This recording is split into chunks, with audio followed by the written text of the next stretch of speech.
So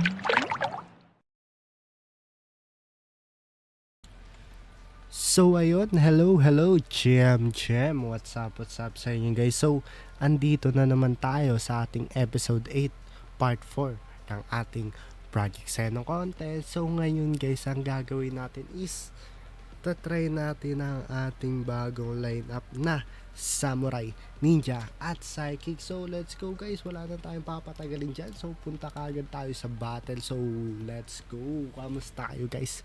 Ang kalaban natin ngayon ay ang Grappler, Ninja at Necromancer. Tara try natin dito manalo guys. So let's go. So ang una natin gagawin ay magli Little Thunder muna tayo. Bakit? Kasi guys, pag tumira tong Grappler niya, sobrang sakit niyan. So di natin kahayaan yan kasi magki-critical siya and may anti-critical tayo sa ating Little Thunder. So ayun na nga, nakita natin dito. Hindi siya magki-critical dyan, tropa. Kahit anong gawin mo, tropa, hindi ka magki-critical. No yun sa labas. So gagamit tayo ng Poison Bomb at Dragon Fang. So let's go. Nag-Poison Bomb din si tropa. Nag-Inferno tayo at nag-Poison Bomb rin tayo, tropa, para medyo masakit. Ang gagawin natin ngayon, magbo-Void Thrust tayo. Tapos mamaya na tayo mag-heal. I think mamaya na tayo mag-heal. Parang gusto ko mamaya mag-Void Thrust, pero hindi na natin yan magagamit mamaya. So i-Void Thrust na natin si tropa. Critical yan, my man. So ito-Dragon Fang natin si tropa para hindi masyadong masakit. Kasi grabe, napakasakit na ni tropa nating Grappler. Grabe, nag-Diamond Uppercut si tropa, pero hindi na-disable yung abnormality. Makakapag-meditate pa kaya tayo? At makaka-Konohagakure Dojutsu muna tayo para hindi masyadong masakit, tropa. Kalma-kalma lang tayo para may pang tayo mamaya, may pang poison tayo. Sana hindi pa mamatay ang ating ninja. And napaganda na itong tira natin kasi hindi papasok ang kanyang mga atake. So okay na okay yun, napaganda nun para sa atin. Makapag underworld tayo ng matiwasay at makakapag tayo cruciform. Tapos gagamitan natin ng Dragon Fang si tropa at Necromancer ng Fireball. So let's go.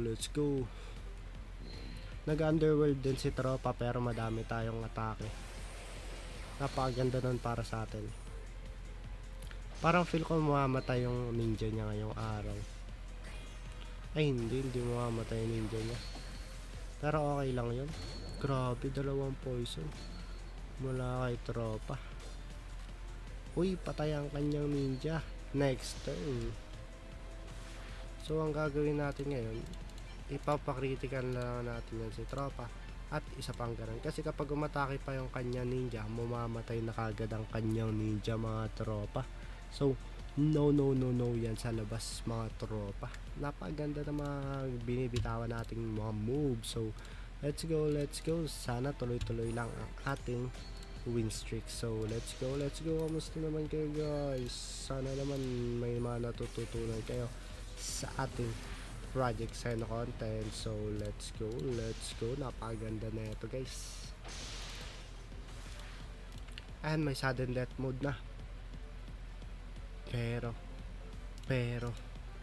pasensya na kayo. Di ko lang alam kung magano to kasi mawawalang Sana hindi mag-draw.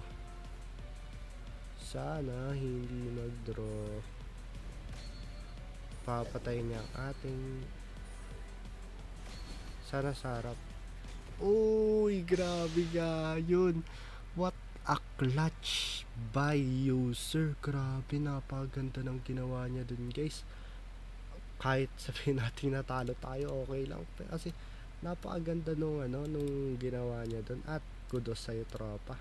Sana madami ka pang matutunan. At sana hindi mo durugin sa susunod. So yun lamang guys. GG's. Salamat sa lahat ng manood. So Morty out here. Bye bye guys. GG's. Salamat.